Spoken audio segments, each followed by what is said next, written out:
The Misadventures of Cy and Elmer.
And now for the final chapter of the Midnight Train Mystery. Cy and Elmer and the sheriff have rounded up the gang of Mexican desperados and exposed the trick of the ghost train. A phonograph with a record of a train running was found to be the source of the real-sounding train that terrorized a whole railroad division and aided in the kidnapping of 6 men. The sheriff is now ready to take his prisoners to town, and Cy has taken Pat, the Irish section boss, back to the railroad track to get Elmer, who was left to guard the phonograph. However, there is more trouble. Elmer is gone, and the phonograph gone with him. Cy tries to explain it to Pat as they stand on the high bank overlooking the section car. Well, all I've got to say is there's something mighty funny about this whole business, lad. Mighty funny, if you ask me. Yeah, but I tell you, Elmer was right here, Pat. Well, I'm not saying he wasn't, am I, Silas? But where do you suppose he is now? Well, how should I know? Now, wait a minute. You're supposed to be the detective, not me. I bet something awful has happened to Elmer. Well, now, what could happen to him in broad daylight? Sitting out here in the sunshine by himself. But it wasn't broad daylight when we left him out here. It was dark as pitch, and he's been out here for hours. Well, he ain't here now. That's one sure thing. Of course he ain't here, and we got to find him. Well, come on. Let's start finding him then. No, I know Elmer is in some kind of terrible trouble. Oh, your partner had a gun, didn't he? Yeah, he had a gun and a flashlight. But maybe somebody sneaked up on him from behind. Now, wait a bit. You boys are the funniest detectives ever I seen in my born days. You're afraid to go through the woods in the daytime, and your partner sits down in the middle of a big piece of open ground with a gun, a flashlight, and a phonograph. And now he's gone, and all his toys are gone with him. You better not make fun of me and Elmer, Pat. If it hadn't been for us, you fellas never would have been found. That's what puzzles me. How you boys ever got this far from home without something happening to you, let alone rescuing me?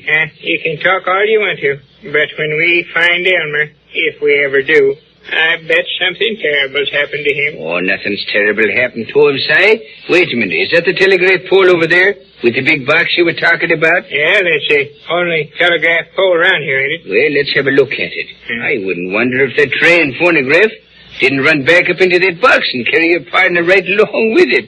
Now you quit the joking, Pat, and help me find Elmer. I reckon I better go back and tell the sheriff he's lost. Well, now, wait a minute. That sheriff has got enough to worry about with that finding lost detectives. We'd do better be finding Elmer ourselves. I don't see what could have happened to him. Well, most likely he went back under one of them shady trees in the woods and is having a nap for himself. No. Elmer wouldn't do that. Well, why not? Say, Pat. What's the matter? That's funny. Well, I'm glad something's funny to you. What is it? Why didn't Elmer come up to the ranch house and find the rest of us as soon as it was daylight? Why, wasn't he told to stay and watch that phonograph? Yeah, he was that, all right. But it would have been all right for him to carry it up to the house as soon as daylight come. Well, if you're so worried about him, why didn't you come looking for him long before this? I wanted to come all the time, but the sheriff kept me so busy watching Manuel and looking for you fellas, I never had no chance till now. Well, all right. Quit your worrying and let's find him. Come on. Come on? To where? Well, the only place he could have gone would be down the track. Wait a minute. That gives me an idea. Does this partner of yours like to eat? Yeah, Elmer's a right smart eater, both spoon and chewing victuals. Yeah, but what's that got to do with it? Well, I see a little smoke coming out of the section car. And that means them boys is getting their breakfast. Your partner is most likely in there eating with him. Now, if Elmer Peabody has run off from me and got himself some breakfast, I'll never forgive him. Run off from you? Didn't you run off from him and leave him sitting out there 4 or 5 hours? Yeah, I reckon so. Then he has run off from you, and I don't blame him a bit, I don't. You don't? No, I've been ready for breakfast some time myself. Why didn't we get nothing to eat at that rancho house? Well, I'll tell you, the cook was so mad at the sheriff for arresting his boss that he chased us all out of the kitchen with a cleaver, he did. Yeah, but after he was arrested as accessory. A what? Accessory. What does that mean? Well, I don't know. That's what the sheriff called him. The sheriff ought to made him do the cooking. Sheriff told him to, but that boy was smart. He said if he was under arrest, the county could feed him. Yeah, I know, Pat. All this ain't to finding poor. Well, if you'll come along, say, and do as I tell you, I'll bet you we won't be long in finding him now. What are we going to do if he ain't in the car with them Mexican fellers? Now, wait a minute. One thing at a time, lad, please. I never seen anybody in my born days that could hang as much crepe in 5 minutes as you can. I never did. Do you reckon it'll be all right for us to just walk right straight up to that section car? Well, and what could be the matter with that now? Well, because there's most likely some terrible danger some kind in there. Oh, terrible danger, me eye. Listen, say, the Mexican lads never hurt nobody, they didn't. Yeah? Oh, they get funny ideas sometimes, and this train had them scared to death, it did, but they're a grand bunch of lads, I'm telling you.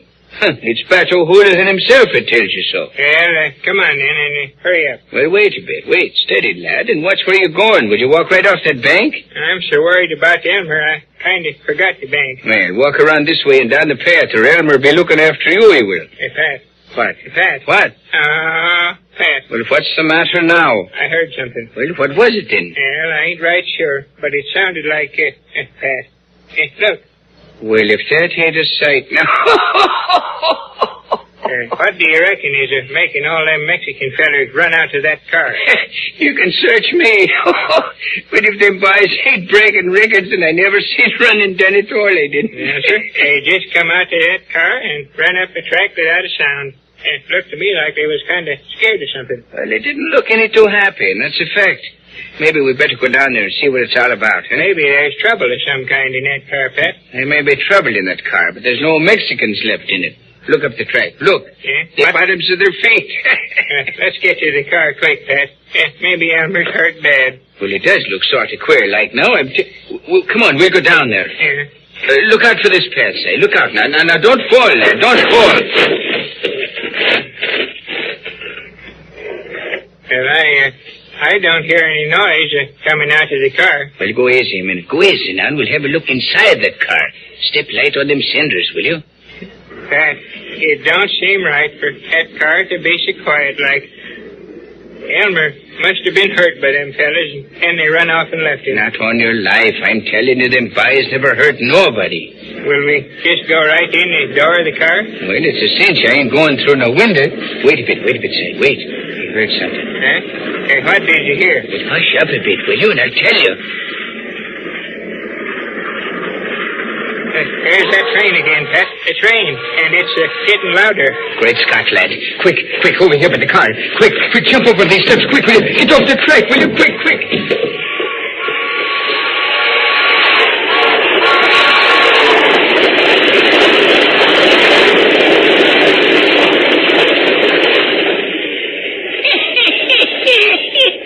Well, my goodness. If that ain't the funniest sight I've seen since I was a kid. Elmer Peabody, what are you doing in that car? So there you are. And what might you be laughing at, if you please? Well, I know what he's laughing at, and it was kind of funny. Never seen nothing funnier than all my put together. Now, wait a minute. You shouldn't laugh at Pat, Elmer. He don't know the joke. No, and that I don't. The last time I heard that, I was roped and carried out to that ranch house I was. Yeah, Pat don't know all about that phonograph yet, Elmer. Well, look, come on in here, Pat, and I'll show it to you. Say, wait a minute, have you had any breakfast yet? No, we ain't. I said you'd be down here getting breakfast. I knew it all the time.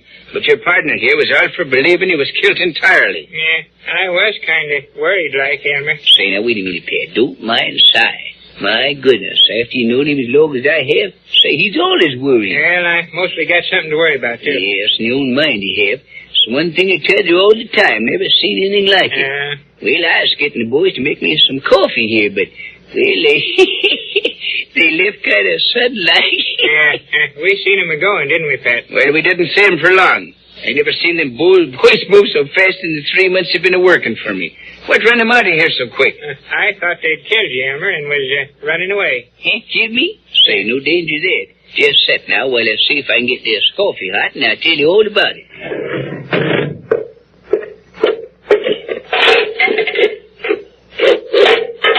Ouch, ouch, blame it. Son, oh, goodness sake, that handle's hot. What was the matter with them Mexican fellas, Elmer? We'll tell you all about it, Si. Now, first of all, they come in here and got friends with the boys. And, say, you know, they was right nice as soon as they knowed I was a friend. Yes, sir. And if there wouldn't be no more of this midnight train thing to bother them, well, while they was fixing the breakfast, I showed them this phonograph. And they thought it was right cute last started that train making it going. Right then they left in a big hurry, I'm telling you. Yeah, you shouldn't ought to scare them like that, Elmer. So the train's on the phonograph record, huh? well, that's a good one, all right. Come on, let's hear the thing run, will you? Come on. Go on, Elmer. Run the train record thing for Pat. Well, all right now. Well, if you don't jump out the window. Now it takes a dadgum long to get the thing started, Elmer. Wait a minute, will you? Get all set here. My goodness. Don't break the record, Elmer. Well, I ain't going to break if you leave me alone. Yeah, be a little steady now. Yeah, all right, I'll fix it. There she goes, Pat.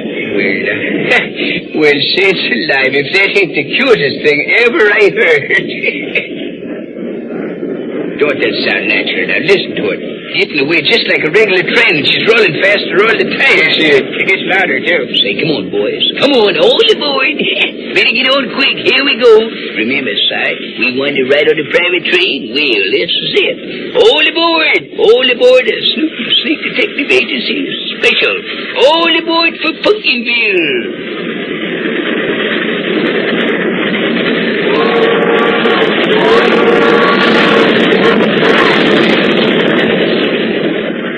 And so ends the mystery of the midnight train and the kidnapped section crew, with the correspondence school detectives winning another case. Your announcer will tell you when you may hear another episode of Si and Elmer over this station.